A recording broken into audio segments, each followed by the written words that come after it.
Okay, hey guys, hello there, welcome back to another video. Today, I have something special for you, as you can see by the title. So this is a video I've actually been requested to do quite a few times. I'm going to try and make it fast for you. And this is mainly targeted at people who are interested in photos and editing and posting them. So if you don't care about that, then buzz off. I've not wanted to make this video because it may be selfish of me, but I've been afraid that if I expose my secrets, then people are just going to copy me and then I won't be special anymore. So I was a bit hesitant to make this video, but at the end of the day, everyone has access to the same controls I do, so yeah, I'm just going to give you a bit of insight into how I edit my photos. I'm going to focus on one type, mainly my sort of cottagecore aesthetic photos, because that's my most complicated form of editing and the one I've worked the most on. So, and most of my more basic edits are just like less extreme versions of it. So anyways, also I'm going to take off my glasses because people say I look stupid in them, so fine. I can take a message, I get it. Alright, so we're going to open up Lightroom, and also I have to say, I use Adobe Creative Cloud for my video editing and my photo editing, so obviously I have the privilege of having that. So obviously if you don't have Lightroom or Photoshop to edit with, you can do less advanced stuff, so I'm very, okay. I am privileged to be able to use such advanced editing software, but anyways. Jeez, okay. So here we are in my photograph library. We have 8,805 photographs in here, so that's good. So I'm going to go to an ideal photo to edit, and I'll just show you how I edit it from scratch. Alright, so I'm actually going to use this photo, which is not the best photo in the world, but nevertheless, I should be able to get the message across. Actually, I'll use this photo.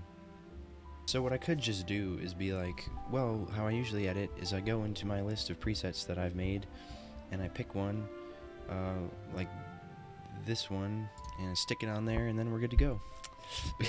Half the time this is how I edit actually, is I go through my favorite presets that I've developed, and I'll just stick one on, depending on the situation, and then I'll just adjust it to perfect the picture. But for the sake of this video, obviously, I'll show you from scratch how I achieved this look. But this is a very ideal picture because you have sunlight, you have shadows, you have beautiful colors, and you have a good subject. So here we go. This is complicated. So the exposure on this is pretty good, but the exposure does not matter right now because I'll adjust that later. The temperature I probably want to bring to be a little bit warmer, and we'll see how that happens. So the biggest thing I discovered with my cottagecore aesthetic style is this is one of my big secrets to my editing, which I'm gonna have to reveal to you.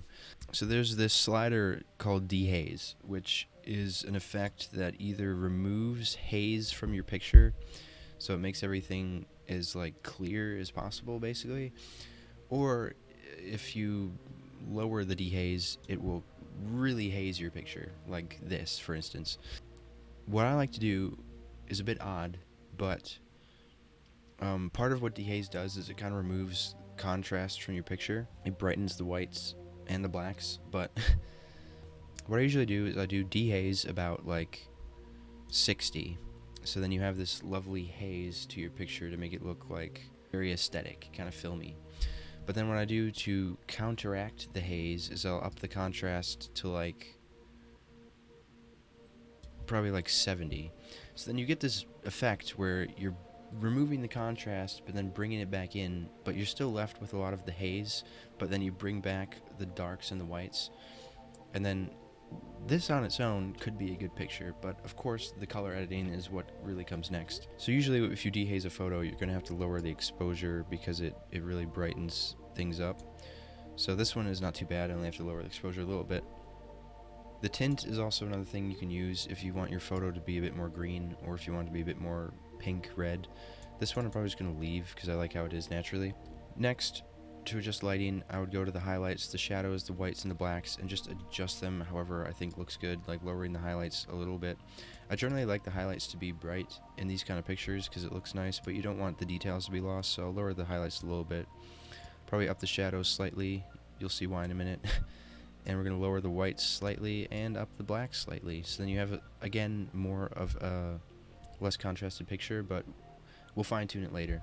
So the next thing I'll probably do is desaturate it about 11, and then I'll add vibrance of about 20 here.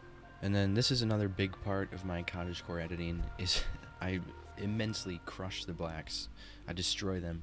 So you want to add a little point, a control point, like right here to the tone curve, and just add maybe a few more just to keep the tone curve straight. But then you grab the bottom corner and you lift it up so that you really crush the blacks. So, you know, you can go overboard and crush them like this, so then they turn like, you know, white. You don't want to do that. You want them to be crushed, but not like that. So I'll probably crush them to like that amount.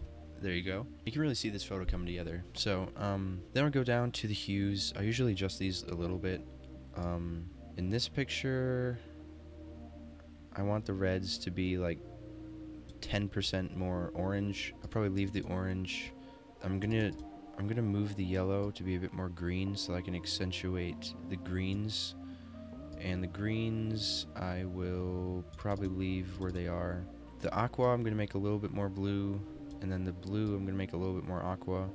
And then that's it for the hues. And I'm gonna go down to film grain because I usually add a lot of film grain to these type of pictures because it makes it look more aesthetic. So I'm gonna add like 50 to the grain because I go pretty extreme on it. Okay, next is another huge part of the editing process. This is the color grading, which really you just feel out based on which colors you want to accentuate. Usually for this kind of picture, I'll go to the shadows. I'll bring the color to like, usually orange is usually what I go for. You can also do red or even green too.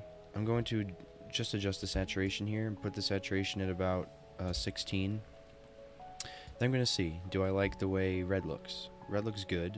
It does look good. Do I like the way orange looks? You can also go to green and see if you like green. Green I use a lot in summary photos. So I think I'm going to put this at sort of an orangey green up there for now. Then you want to go to the highlights and add about 15 saturation. And then I usually take the highlights to blue because it just contrasts really well against the opposite spectrum of the yellow, orange, green, red.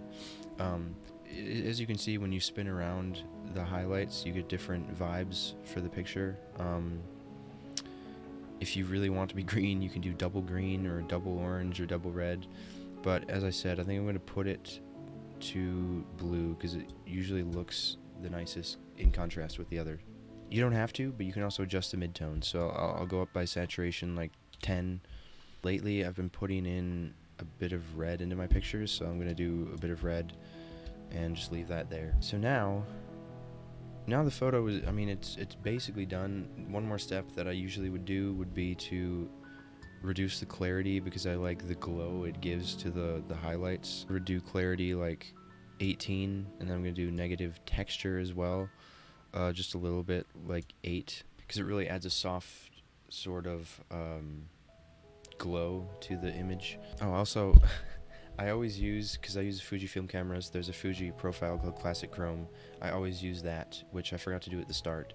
But as you can see, that adds a little bit more of an effect to it as well. In fact, now I'm going to have to go and lower the crushed blacks a little bit, because that crushes them in itself. So yeah, this is pretty much the end of the image. The only other thing I would do would be, there's 2 ways I'll edit it, depending on the picture. I'll either have it be very natural white balance, like this, if I want more of a cool image, or I'll push the color temperature to be much warmer, like this. Depends on if you want it to be warm or cool. For this, I probably want it to be a bit more warm, so I like this. So there you have it. That is how you achieve the look of my preset that I named Hazy Head. So if you look at the difference here, this is my edit right now, and then if I click this is how I edited it 2 years ago. So it looks more like this. So you can see this one is a bit more bright and colorful actually, but yeah. So that's probably not even an interesting video at all for you, but if you're looking to edit more like this, then there you have it. And now we can also copy this preset, and I'll show it to you on other photos as well. This photo is brilliant. I love the sunbeam there. So if we put the same settings that we did for that last photo, it's too overexposed, so just lower the exposure, and boom, there you have another edited photo already. So usually at this point, if I was making a new preset, then I would just go and save it and name it something, and then I could always put this on photos as a base and then adjust it. So anyways, don't steal my style, but there's some tips. Hope you enjoyed. Hope that was insightful and I wasn't too vague about it, but yeah. I'm gonna be so self-conscious uploading this video, oh my gosh.